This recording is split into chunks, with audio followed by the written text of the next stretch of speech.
Imagine a world where your darkest and worst nightmares come to life, where the monsters aren't hiding under your bed, but behind a computer screen. What if I told you that right now, as you're watching this video, there's an entire hidden internet where the darkest human desires are bought and sold like groceries? We're about to dive into the twisted world of Peter Scully, a man whose evil deeds are so shocking they seem almost unreal. But trust me, this is no urban legend or creepypasta.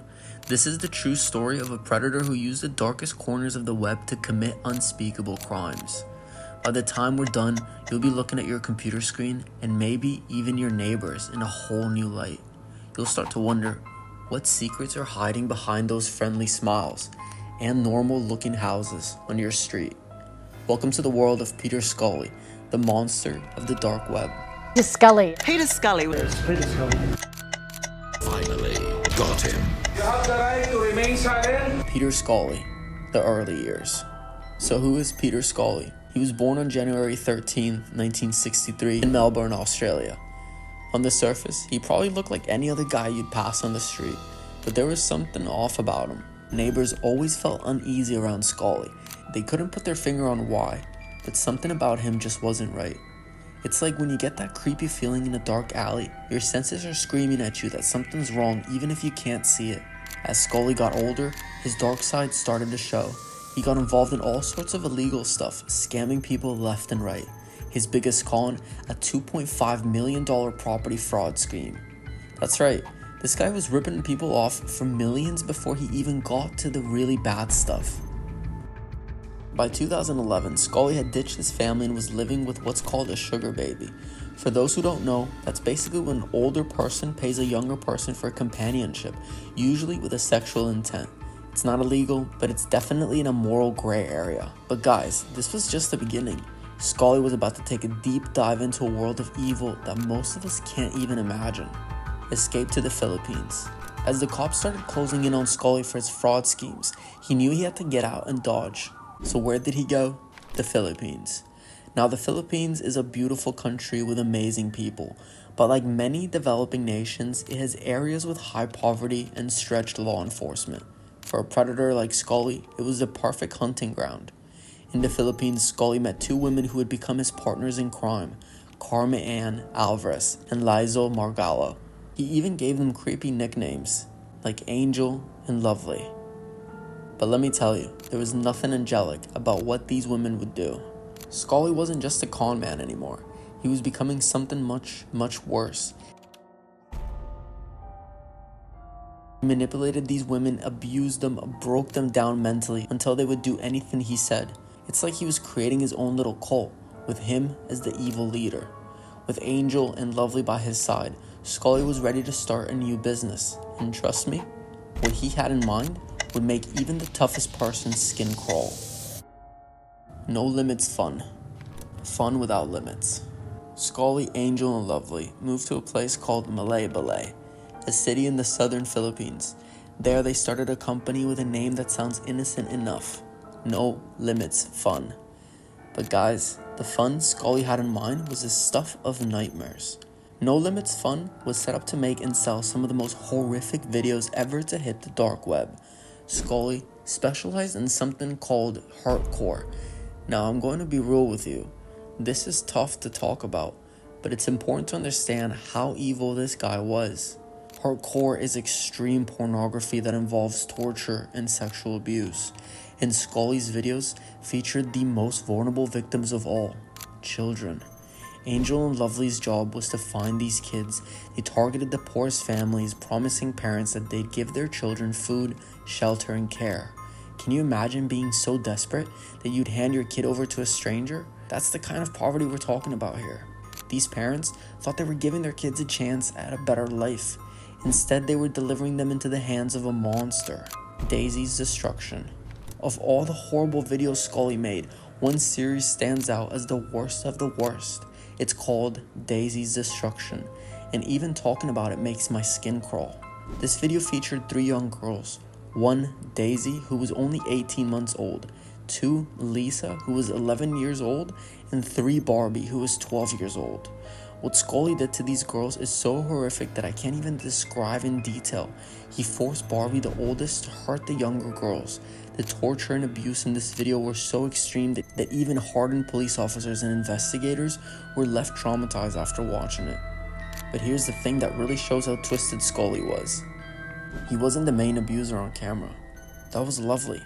Scully had manipulated her so completely that she was willing to do horrible things to children. Scully sold this video on the dark web for thousands of dollars. And the scariest part, people bought it. Lots of people. It's a chilling reminder that for every monster like Scully, there are others who are willing to pay to watch his crimes. The hunt begins. As Daisy's destruction started circulating on the dark web, it caught the attention of police around the world. They knew they had to find whoever made the video and stop them. The big break in the case came from an unexpected place. A guy named Matthew Graham, who went by the name of Lux on the dark web. He leaked the video on his website, hurt to the core. Now Graham was no hero. He was running his own horrible website, but his decision to leak Scully's video ultimately led to Scully's downfall. When the police finally tracked Scully down, they weren't prepared for what they found. It wasn't just evidence of his video productions. They found something even worse. The bodies of young victims buried in shallow graves in his backyard. The arrest and aftermath. Peter Scully was finally arrested in 2015. He's currently facing a whole bunch of charges in the Philippines, including human trafficking, murder, and making and selling child abuse videos. If he's found guilty of everything, he could spend the rest of his life in prison. But guys, the story doesn't end here. What about the victims? What about little Daisy? Thankfully, Daisy was rescued and is still alive, but the trauma she and the other victims suffered, it's hard to even imagine. These kids are going to be dealing with the psychological scars of what Scully did to them for the rest of their lives. And here's something that really freaked me out.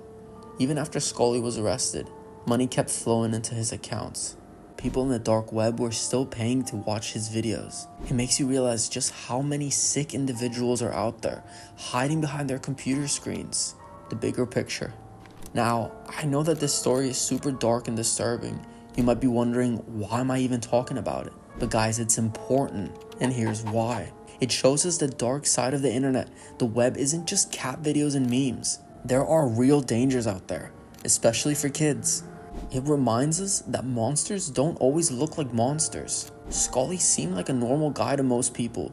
It's a wake-up call to trust our instincts when something feels off.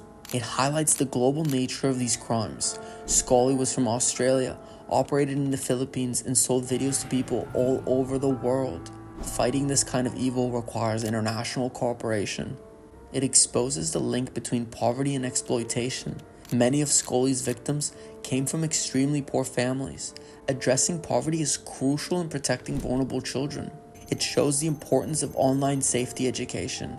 We need to teach kids and adults how to stay safe online and recognize the signs of grooming and exploitation. What can we do? After hearing a story like this, it's normal to feel helpless or scared, but there are things that we can do to fight back against monsters like Scully. Educate yourself and others about online safety. Learn the warning signs of online predators and teach them to their kids. Support organizations that fight child exploitation. There are many great charities out there doing important work. If you see something suspicious, report it. Be aware of the content you consume online. If you come across anything that seems to exploit minors, report it immediately. Talk about this issue.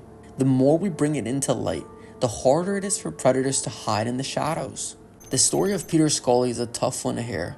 It forces us to confront some really ugly truths about the world that we live in. But facing these truths is the first step in making things better. Yes, there are monsters out there like Scully, but there are also brave police officers, dedicated social workers, and ordinary people who are fighting to protect kids and bring criminals to justice. The dark web might provide a hiding place for predators, but it's all up to us to shine a light into these dark corners. We need to create a world where kids are safe, both online and offline. So the next time you're browsing the internet, remember Peter Scully's story. Remember that the web can be a dangerous place, but also remember that by being aware, that by speaking up, and by looking out for each other, we can make a difference. Together we can face the darkness and work towards a brighter, safer future for everyone. And hey, if this video has affected you, Don't keep it to yourself. Share it with others. The more people who know about these dangers, the better equipped that we all are to fight them. Don't forget to like, subscribe, and hit that notification bell so you won't miss a video. Thank you.